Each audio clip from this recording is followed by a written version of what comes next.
कहानी की शुरुआत में हम थियो नाम के एक शैतान लड़के को देखते हैं। वो वीडियो गेम का लालच देकर अक्सर अपना होमवर्क दूसरों से करवाया करता। घर में भी सामने से नई पाइप पे चढ़कर खिड़की से अपने कमरे में घुसता। एक दिन थियो केला खाते हुए छत पर गया और उसने छिलका अचानक नीचे फेंका। तभी एक पोर्टल खुला और केले का छिलका हवा में गायब हो गया। थियो को जब छिलका नीचे गिरने की आवाज नहीं आई तो उसने पीछे मुड़कर देखा। वो कंफ्यूज हो गया और नीचे जाकर चेक किया कि छिलका तो नहीं है यहाँ पे। अब थियो ने अपना रोलर स्केट नीचे फेंका और फिर दोबारा से वही हुआ, वो भी हवा में गायब हो गया। अब थियो की हैरानी और बढ़ गई। उसने एक पत्थर नीचे फेंका और पत्थर भी गायब हो गया। अब वो अपने बड़े भाई ऑस्कर को इस पोर्टल के बारे में बताने गया। उन दोनों के माँ बाप नहीं थे तो अब वो अपनी दादी के साथ रहते थे। खैर इस वक्त ऑस्कर उससे बहुत नाराज था क्योंकि थियो ने उनकी माँ की लिखी हुई कुछ किताबों के पन्ने फाड़कर पेपर रॉकेट बना दिए थे। थियो ने बताने की कोशिश की कि उसे टाइम पोर्टल मिल चुका है, लेकिन ऑस्कर को लगा कि थियो उसका मजाक उड़ा रहा है। दरअसल उनकी माँ अचानक ही कहीं गायब हो गई थी। जहाँ एक तरफ थियो सोचता था कि वो किसी के साथ भाग गई, वहीं ऑस्कर का मानना है कि वो एक काबिल साइंटिस्ट है जो कि टाइम पोर्टल्स को ढूंढ रही थी और शायद अब किसी और समय में फंस चुकी है। वो उनकी रिसर्च को समझकर अपनी माँ को वापस लाना चाहता था। अब दोनों भाइयों में लड़ाई बढ़ती जा रही थी। इसी बीच दादी ने उन्हें कुछ खाने के लिए बुला लिया। दादी के आगे वो दोनों शांत रहे, लेकिन दादी के जाते ही दोबारा बहस शुरू हो गई। ऑस्कर ने गुस्से में थियो को एक आधी गाली बक दी, जिसके बाद थियो ने गुस्से में ऑस्कर का टर्टल पोर्टल में फेंक दिया। ऑस्कर बेचैन होकर हर जगह अपने प्यारे टर्टल को ढूंढने लगा, जिसके ना मिलने पर ऑस्कर ने हर जगह अपने टर्टल के मिसिंग पोस्टर्स लगाए। ऑस्कर उस टर्टल के बहुत करीब था। वो उससे अलग होकर बस रोता रहता। जल्द ही थियो को अपनी गलती का एहसास हुआ और उसने सब कुछ ठीक करने के लिए पोर्टल में कूदने का सोचा। पोर्टल में कूदते ही थियो भी वहाँ पहुँच गया जहाँ सब कुछ पड़ा था जो उसने पोर्टल में फेंका था। टर्टल भी वहीं पर था। थियो टर्टल को लेकर घर चला गया और वापस वहीं रख दिया, जिसके बाद वो चुपचाप सो गया। लेकिन अगली सुबह कुछ बहुत अजीब हुआ।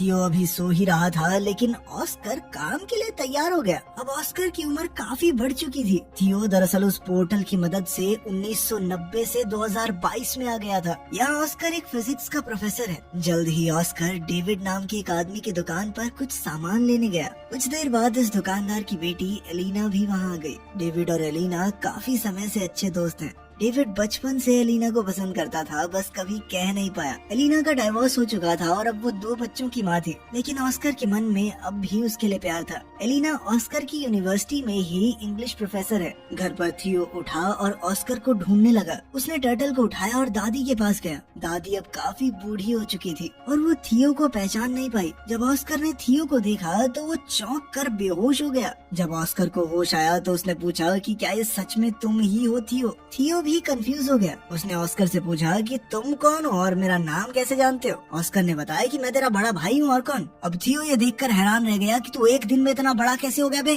थोड़ी बातचीत के बाद उन्हें समझ आया कि थियो किसी तरह 2022 में पहुँच चुका है। उनकी बात उस वक्त के बारे में हुई जब ऑस्कर थियो पर गुस्सा था मॉम के नोट्स फाड़ने के लिए। थियो ने ऑस्कर को अपनी माँ की वो रेड ड्रेस वाली तस्वीर दिखाई।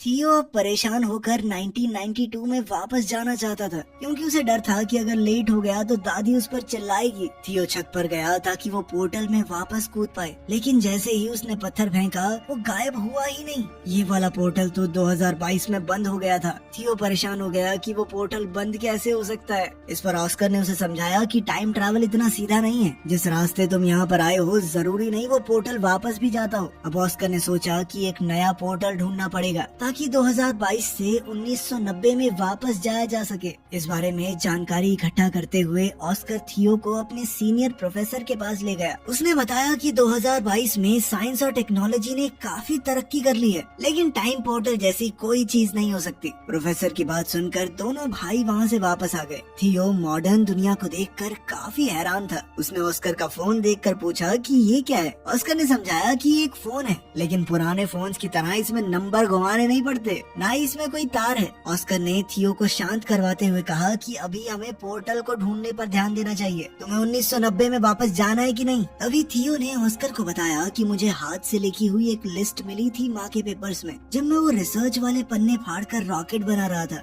मैंने तुम्हें परेशान करने के चक्कर में वो डिक्शनरी में छुपा दी थी, हो सकता है उसमें कुछ मिल जाए। उन दोनों ने दादी से उस डिक्शनरी के बारे में पूछा तो दादी ने बताया कि उसने वो डेविड को दे दी थी। अगले दिन वो सुबह उठे तो ऑस्कर ने बताया कि वो डेविड से मिलने जा रहा है और थियो को चुपचाप घर पर रहने को कहा कि कहीं जाइयो मत। लेकिन थियो चुपचाप घर से बाहर निकलकर एक बड़े से मॉल में पहुंचा। मॉल में गैजेट्स को देखकर थियो एकदम हैरान हो गया। खास तौर पर उसने वीआर हेडसेट को इस्तेमाल करते हुए गलती से उसे तोड़ दिया। फिर ऑस्कर को वहां बुलाया गया जिसे सारे नुकसान की भरपाई करनी पड़ी। ऑस्कर ने थियो को बात न सुनने के लिए डांटा और फिर वो दोनों डेविड के डिपार्टमेंटल स्टोर में गए वो डिक्शनरी ढूंढने के लिए। डेविड ने बताया कि उसने डिक्शनरी घर पर रखी है। तभी वहाँ एलिना आई। थियो बहुत हैरान है कि एलिना बड़ी होकर इतनी खूबसूरत कैसे हो गई। तभी एलिना ने पूछा कि ये बच्चा कौन है, इसे मेरा नाम कैसे पता। इस पर ऑस्कर ने झूठ कह दिया कि ये मेरे कजन का बेटा है। ऑस्कर ने किसी तरह बात बदली और फिर एलिना ने दोनों को अपने घर में बुलाया जहाँ उसका बेटा बेटी वीडियो गेम खेलने में बिजी थे।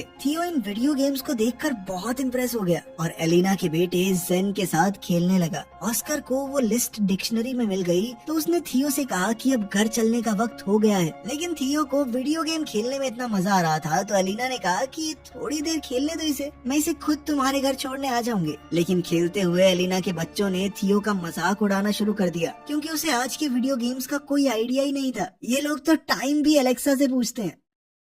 वापस जाकर थियो और ऑस्कर काम पर लग गए। छत पर जाकर ऑस्कर ने बताया कि लिस्ट में अलग अलग पोर्टल्स की जगह बता रखी है। इन दोनों ने बताई हुई जगहों पर चीजें फेंककर टाइम पोर्टल्स को ढूंढने की कोशिश की लेकिन कुछ नहीं मिला। ऑस्कर को लगा उसने कैलकुलेशंस में कुछ गलती की है और वो दोबारा से कैलकुलेशंस करने लग गया। इस दौरान थियो उससे पूछने लगा कि तुम हमेशा अकेले क्यों रहते हो और कोई दोस्त वगैरह नहीं है तुम्हारा, और खासकर एलिना को अपनी फीलिंग्स क्यों नहीं बताई आज तक। ऑस्कर ने कैलकुलेशंस करते हुए जवाब दिया कि भले ही एलिना का डिवोर्स हो गया है लेकिन मुझे नहीं लगता हमारे बीच में बात बन सकती है। बिना ऑस्कर को बताए थियो ने ऑस्कर के फोन से मैसेज करके डेविड, एलिना और एलिना के बच्चों को घर पर डिनर के लिए बुला लिया। जब ये लोग दरवाजे पर आए तो ऑस्कर सबको देखकर चौंक गया। थियो ने बताया कि मैंने सबको फोन करके बताया और ऑस्कर उसकी शैतानी समझ गया। उनकी इस मुलाकात में ऑस्कर और एलिना एक दूसरे के करीब आ गए और अगले दिन एलिना थियो को शॉपिंग भी करवाने ले गई, उसे नए कपड़े दिलवाने। ट्रायल रूम में थियो हमेशा की तरह फुटबॉल की मजाकिया कमेंट्री कर रहा था। उसकी ये हरकत एलिना को याद आ गई और वो पहचान गई कि ये ऑस्कर का छोटा भाई थियो है। उसने थियो को गले लगाया और पूछा कि इतने साल गायब होने के बाद भी तुम्हारी उम्र क्यों नहीं बढ़ी। थियो ने बताया कि मैं एक टाइम पोर्टल में कूद गया था जिसकी मदद से वो सीधा 1990 से यहाँ पहुँच गया 2022 में। एलिना को विश्वास तो नहीं हो रहा था लेकिन उसके सामने जीता जागता सबूत था। एलिना ने कंफर्म करने के लिए ऑस्कर से पूछा। ऑस्कर ने पत्थर को छत से नीचे फेंका और इस बार पत्थर उछलकर ऊपर आ गया जिससे पता चला कि टाइम पोर्टल वहाँ है। ऑस्कर ने समझाया कि टाइम पोर्टल 3 तरह के होते हैं। पहली तरह के पोर्टल से सीधा ट्रैवल किया जा सकता है एक समय से दूसरे समय में। दूसरी जगह का पोर्टल पता नहीं आपको कहाँ ले जाकर पटक दे। और तीसरी तरह का पोर्टल बहुत खतरनाक होता है क्योंकि वहाँ से बाहर नहीं निकला जा सकता। थियो पहली तरह के पोर्टल का इस्तेमाल करके 2022 में पहुंचा है और अब उन्हें सही पोर्टल ढूंढना होगा जिससे थियो को वापस 1990 में भेजा जा सके। अब इन लोगों ने रोजाना रिसर्च करना शुरू कर दिया और एलिना का रोज वहाँ आना ऑस्कर को अच्छा लगने लगा। वो अकेले में खुशी से नाचने लगा। अब दोनों ने मिलकर सही पोर्टल ढूंढना शुरू किया। एलिना थियो को वापस 1990 में भेजकर कुछ ज्यादा खुश नहीं थी क्योंकि बीते हुए कल को बदलने से शायद उनका फ्यूचर भी बदल जाए। हो सकता है उसके बच्चे कभी पैदा ही ना हो। वो अपने बच्चों से बहुत प्यार करती थी लेकिन ऑस्कर ने उसे वादा किया कि थियो के वापस जाने से तुम्हारी जिंदगी पर कोई असर नहीं होगा। वो पूरी कोशिश करेगा कि एलिना की जिंदगी के साथ कोई छेड़छाड़ ना हो। अब वो लोग सोच में पड़ गए कि किस तरह ऐसा कुछ किया जाए कि दोनों टाइमलाइन जैसी हैं वैसी ही रहें। अब थियो ने दिमाग लगाया और अपनी माँ के लिखे हुए कोऑर्डिनेट्स को क्रैक करने के लिए उसने एलिना के बच्चों की मदद ली क्योंकि अगर वो उनकी मदद से बीते हुए कल में जाएगा तो ये पक्का हो जाएगा कि वो फ्यूचर में पैदा होंगे क्योंकि अगर वो ना होते तो वो कभी पास्ट में पहुंच ही ना पाता। अब तीनों ने मैप का इस्तेमाल करके एक बीच का रास्ता ढूंढा जो थियो के हिसाब से एक टाइम पोर्टल है। उसकी मदद से वो 1990 में वापस जा सकता है। एक्साइटेड होकर थियो ने बीच के पानी में छलांग लगा दी और ना चाहते हुए भी ब्रेंडा और नेथन को उसके साथ कूदना पड़ा। किनारे पर पहुंचते ही वो सब हैरान रह गए क्योंकि वो शहर जहाँ से वो आए थे वहाँ अब सिर्फ पहाड़ थे, जिससे ये पता चला कि अभी वहाँ पर शहर बसा ही नहीं है। मतलब वो पास्ट में तो पहुँच चुके थे, लेकिन बदकिस्मती से 1990 की बजाय ये लोग और भी पीछे 1949 में आ चुके हैं। अब एक अनजान जगह पर फंसे हुए वो तीनों ये समझने की कोशिश कर रहे थे कि आखिर उनके साथ हुआ क्या। दरअसल इन तीनों ने दूसरी तरह के पोर्टल का इस्तेमाल किया था जो उन्हें किसी भी रैंडम समय में पहुंचा देता है। वहीं 2022 में परेशान एलेना ने ऑस्कर को फोन करके बताया कि थियो और दोनों बच्चे गायब हैं। ऑस्कर ने बताया कि शायद उन्हें 1990 वाला पोर्टल मिल गया है और अब ऑस्कर और एलेना को भी उन्हें वापस लाने के लिए वहां जाना होगा। 1949 में इन तीनों के पास ना तो पैसे हैं, यहाँ पर उनका फोन भी काम नहीं कर रहा और तो और अब तीनों बच्चे भूख से भी परेशान थे। तभी ब्रेंडा और नेथन ने दिमाग लगाया कि हम अपने गैजेट्स का इस्तेमाल करके एक mind reading magic show perform कर सकते हैं। नेथन थोड़ा दूरी पर बैठ गया और ब्रेंडा ने अपनी आंखें बंद कर ली। थियो एक बोर्ड पर नाम लिखकर सामने खड़ा हो गया। अब वायरलेस ईयरफोन्स का इस्तेमाल करके नेथन ने नाम पढ़कर ब्रेंडा को बताया और लोगों को लगा कि ये जादू है। लड़की बिना देखे नाम कैसे बता रही है, इसके पास जरूर कोई शक्तियाँ हैं। ऑडियंस बहुत खुश हुई और सब तालियां बजाने लगे। इससे उनके पास पैसे तो आ गए, लेकिन जल्द ही पुलिस ने ये सब देख लिया। पब्लिक में बिना परमिशन ऐसा कुछ काम करने की मनाही थी। थियो ने जैसे ही पुलिस को आते देखा, उसने अपने साथियों को वहाँ से भागने का इशारा किया और तीनों तुरंत वहाँ से निकल गए। भागते हुए एक अनजान आदमी ने इन तीनों को किडनैप कर लिया और किसी अनजान जगह पर ले गया, जिससे अब इन बच्चों की जान पहले से और भी ज्यादा खतरे में थी। उधर 2022 में थियो और एलेना को 1990 के पोर्टल की एंट्री मिल गई। दोनों ने हाथ पकड़े और पोर्टल में कूद गए। एलेना सच में टाइम ट्रैवल करके ऐसा महसूस कर रही थी मानो सपना देख रही हो। 1990 में थियो के मिसिंग पोस्टर हर जगह लगे हुए थे। 1949 में बच्चों को किडनैप करके वो आदमी एक ऐसी गैंग के पास ले आया जो सरकार के विरुद्ध थी। गैंग के लीडर ने पूछा कि इन बच्चों को यहाँ क्यों ले आए, तो इस आदमी ने बताया कि ये बच्चे गैंग का सीक्रेट कोड जानते हैं। थियो ने कंफ्यूजन में पूछा कि कौन सा सीक्रेट कोड वर्ड। उस आदमी ने बताया कि जो सीटी की आवाज थियो ने पुलिस से भागने के लिए निकाली थी वो इस गैंग का कोड वर्ड है। ये सीटी थियो को उसकी दादी ने सिखाई थी। तभी गैंग की एक जवान औरत वहाँ आई। ये थियो की दादी है। जब वो जवान थी, थियो को पता चला कि उसकी दादी कभी इस गैंग की मेंबर थी। यहीं से उन्होंने वो सीटी बजानी सीखी है और उनसे थियो ने किसी को बताया नहीं कि ये उसकी दादी है, क्योंकि सब उसे पागल समझते। लेकिन वो इस औरत के गले लग गया। ये गैंग गवर्नमेंट के खिलाफ है, लेकिन लोगों की भलाई के लिए काम करती है और उनका इन बच्चों को कोई नुकसान पहुंचाने का इरादा नहीं था। इसीलिए वो तीनों अभी के लिए वहाँ सेफ हैं। दूसरी तरफ 1990 में ऑस्कर और एलेना बच्चों को ऑस्कर के घर में ढूंढ रहे थे, लेकिन वहाँ तो कोई भी नहीं था। अचानक उन्हें किसी की आवाज आई और दोनों कबर्ड में छुप गए। ये छोटा ऑस्कर है जो थियो के खो जाने के दुख में रो रहा है। फ्यूचर से आए ऑस्कर को ये देखकर बहुत दुख हुआ।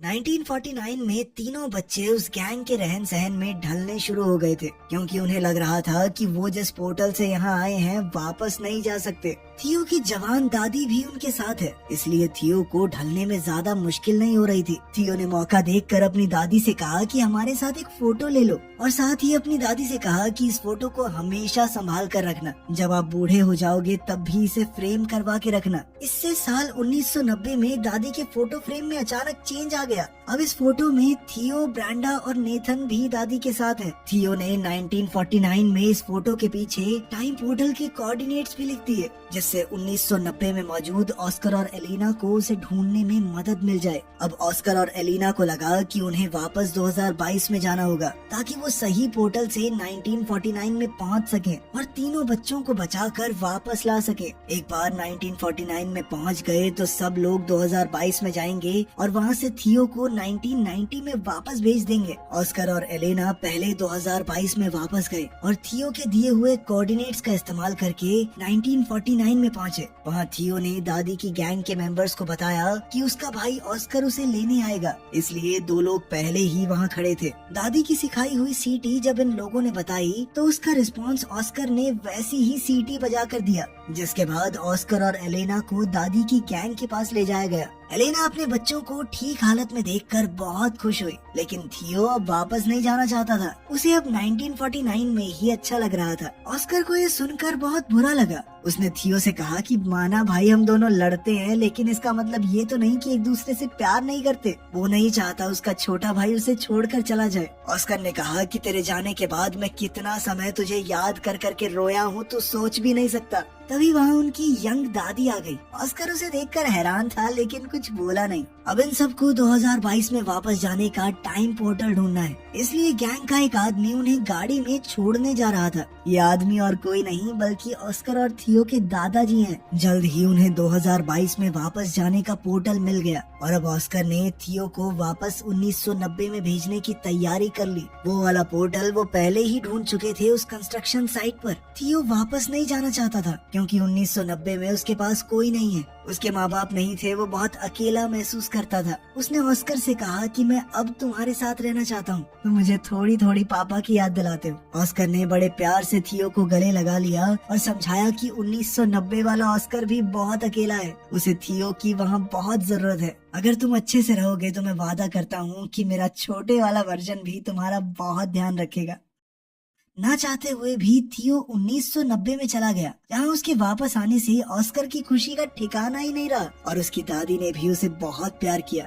जब थियो से पूछा गया कि वो कहाँ था तो उसने दादी को एक झूठी कहानी सुना दी कि उसे एक गैंग ने किडनैप कर लिया था। थियो के जाने से परेशान और कंफ्यूज्ड अब ऑस्कर भी इस बात पर भरोसा करने लगा कि शायद उनकी माँ सच में उन्हें छोड़कर चली गई है और फ्रस्ट्रेट होकर माँ की किताबों को उसने फेंकना शुरू कर दिया। लेकिन थियो ने वहाँ आकर अपने टाइम ट्रैवल की पूरी कहानी ऑस्कर को बताई। उसने ऑस्कर को 2022 का फोन भी दिखाया। ऑस्कर को उसकी कहानी पर पूरा भरोसा तो नहीं हुआ, लेकिन फोन देखने के बाद वो उसकी बात को झुकला भी नहीं पाया। दोनों भाइयों ने अब कभी भी टाइम पोर्टल का इस्तेमाल ना करने का फैसला किया और वर्तमान समय में खुश रहने का वादा भी। अब 2022 में दोनों भाई एक साथ हैं और जैसे ही घर की घंटी बजी, थियो ने ऑस्कर का मजाक उड़ाते हुए कहा कि तुम्हारी गर्लफ्रेंड एलेना आई होगी। थियो ने ऑस्कर से कहा कि अब तो अपने मन की बात बता दे उसे, डाइवोर्स भी हो गया उसका। थियो ने जानबूझकर ऑस्कर को पहले ये सब नहीं कहा, क्योंकि अगर वो ऐसा कर देता तो एलिना के बच्चे कभी पैदा ही ना होते और एलिना की जिंदगी पूरी तरह बदल जाती, जो उसने वादा किया था कि वो नहीं बदलेगा।